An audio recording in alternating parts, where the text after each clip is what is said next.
Sofía, por suerte, es una niña que a pesar de su sordera con 3 años, lleva una vida totalmente normal. Ella sabe colores, sabe frutas, todo gracias a la seña en realidad, ¿no? Ahora nosotros acompañamos la seña con la palabra. Cuando le decimos leche, le decimos la leche o color rojo. Cuando nos dicen del implante, nosotros quizás en principio dijimos, va a escuchar. Después entendimos que el implante es una posibilidad a la sordera. La sordera antes de los 2 años de edad es una de las deficiencias más graves que debe enfrentar un niño. Para una buena comunicación es fundamental estimular su capacidad visual, gestual y auditiva. Gran parte de la comunidad médica insiste en realizar implantes, dando más importancia a la audición que al uso de señas. Pero es precisamente la lengua de señas la que los sordos sienten como la forma de expresión más genuina, como su lengua materna. Enseguida empezamos a aprender la lengua de señas, Sí. que lo planteamos en el momento que fuimos con el grupo de implantes y nos dijeron que no era necesario, porque ella al tener el implante iba a escuchar y por ende iba a hablar, y la lengua de señas no iba a ser necesaria. Ella no empezó a escuchar de la nada, no es que fue algo mágico, le prendieron el botón y ella arrancó a escuchar como nosotros. Y hay mucha gente que se cree eso. La Escuela para Niños Sordos, creada y dirigida por Graciela en Buenos Aires, es pionera en educación bilingüe. En ella, los niños aprenden tanto la lengua de señas como la lengua oficial de su país. Y yo ya no tengo pequeños niños pequeños. Es decir, esos niños a los cuales tenemos que ofrecer la lengua, no están. ¿Por qué no están? Porque están implantados. La verdadera solución es la lengua. Y la lengua la inventaron los propios sordos. Bien, ¿qué pasa? Los oyentes deciden que los sordos tienen que aprender a hablar y que no tienen que usar la lengua de señas, porque la lengua de señas sería un impedimento para poder usar con toda excelencia las prótesis. Cosa que es un absurdo, porque esto es como decir, una persona que habla una lengua no puede aprender la otra.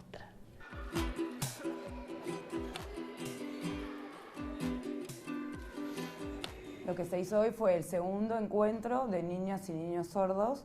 Participaron alumnos de la escuela de varios departamentos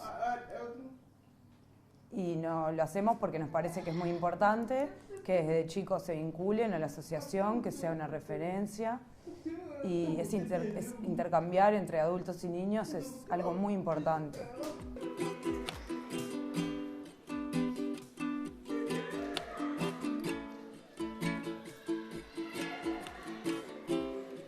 La comunicación con el mimo es algo mucho más elemental, intuitivo y que nos ayuda a romper las barreras que puede haber para empezar a comunicarse.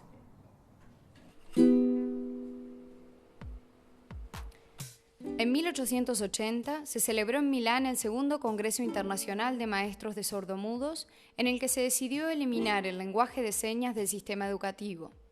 De ahí en adelante, inició un periodo oscuro en la vida de los sordos que se extendió por más de 200 años. La lengua de señas que quedó relegada a segundo término, porque lo más importante era hablar. ¿Verdad? Esto es de un costo que yo creo que es inimaginable para nosotros los oyentes. El costo que significa para un niño emitir sonidos cuando no puede controlar lo que dice. Tanto Omar, que perdió la audición a los 3 años de edad, como Darío, que nació sordo, fueron víctimas del sistema oralista. Y en aquel momento la lengua de señas no estaba aceptada, solamente se manejaba con el sistema oralista y las maestras te pegaban con un palo en las manos si hablabas con señas. Nosotros aprovechábamos cuando no nos veían en los recreos y era algo clandestino, algo oculto. Y aprendíamos casi nada, muy poca información recibíamos, lo que nos pasábamos era todo el tiempo practicando el escuchar y el oralizar y el poder hablar y repitiendo palabras y palabras y palabras. Mi mamá y mi papá se daban cuenta que yo traía los cuadernos a casa y tenía muy poco escrito ahí. Cuando empecé el liceo no había todavía un liceo para sordos, así que yo era el único sordo en todo el liceo. Así después hasta llegué a quinto y yo pensaba que no iba a poder seguir progresando porque esto era muy difícil, que no iba a poder seguir con mis estudios. Entonces me vine acá a la Asociación de Sordos a preguntar, por favor, ¿pueden conseguirme un intérprete? Porque yo con un intérprete sí voy a poder. En 2001, el Estado uruguayo reconoce la lengua de señas. Es entonces que el sordo deja de ser considerado incapaz ante la ley porque se admite su habilidad para comunicarse. Esta ley promueve la formación de intérpretes de señas que cumplen una función decisiva al intermediar en la comunicación entre sordos y oyentes.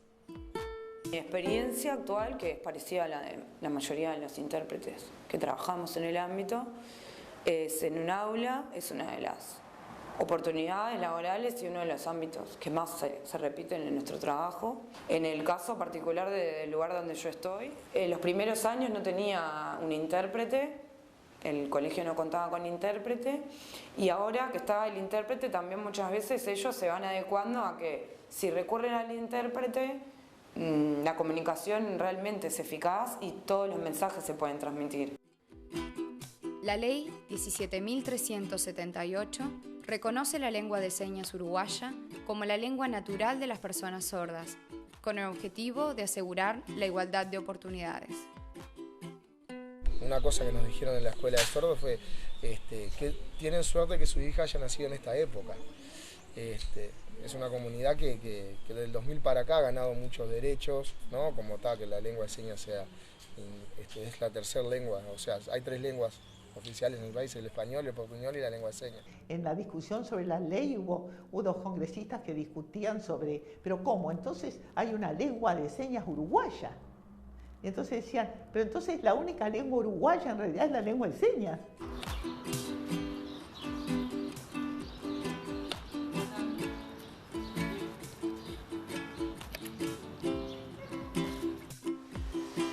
Cuando yo era chico, soñaba que me iba a casar con una mujer que escuchara. Y ahora veo que mi mujer es mi amiga de toda la vida. Y también cuando yo era joven soñaba que iba a tocar la batería.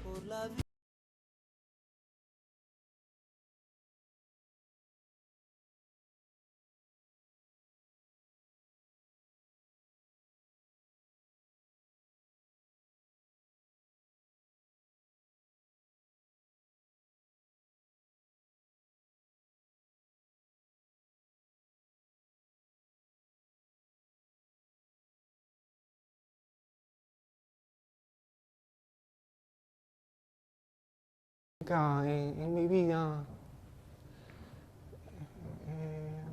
me encanta, es muy importante para mí. Nací sordo, me implanté a los 6 años y hasta ahora, por suerte, me llevo bien con el implante.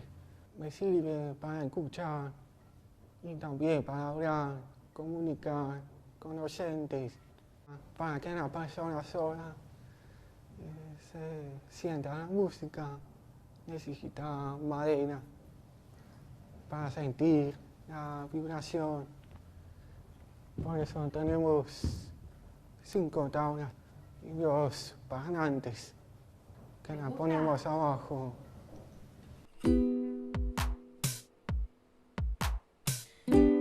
En la actualidad, Uruguay cuenta con escuelas íntegras para sordos en Montevideo, Maldonado, Rivera y Salto, mientras en secundaria solo en la capital.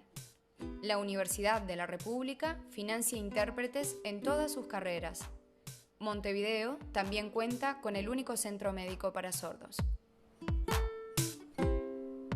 Afuera, en la mayoría de los departamentos, los niños no aprenden absolutamente nada, no saben lengua de señas tampoco, porque no les enseñan.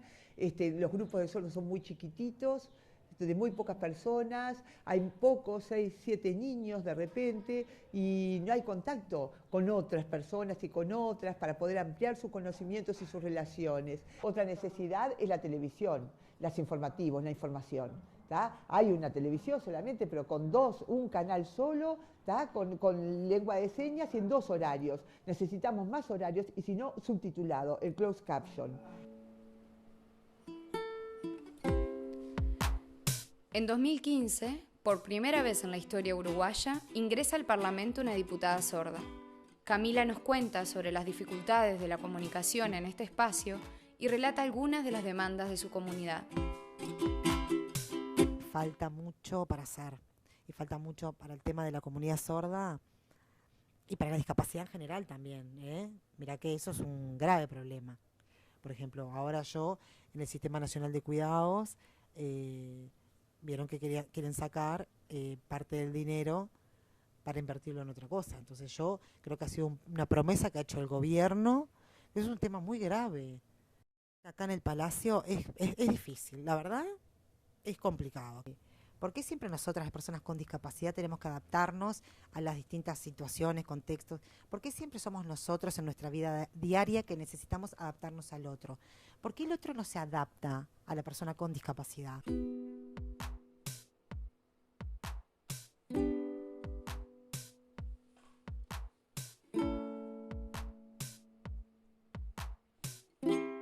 Una reunión que tuvimos ese año en la escuela que fue muy emotiva, donde la maestra propuso un juego que era sacar una caja de fósforo, esos fósforos grandes, y prender el fósforo y mientras duraba la llama hablar del hijo, ¿no? Y a mí me quedó lo que dijo una mamá, ¿no? Una mamá de acá, de Barros Blanco, que tiene una hija sorda, Josefina, que dijo, desde que descubrí la escuela estoy tranquila, dice, porque, dijo Josefina, al igual que Sofía acá, es nuestra hija más chica, es nuestra única hija mujer y es nuestra única hija sorda. Pero desde que descubrí la escuela y la comunidad sorda, me he dado cuenta que,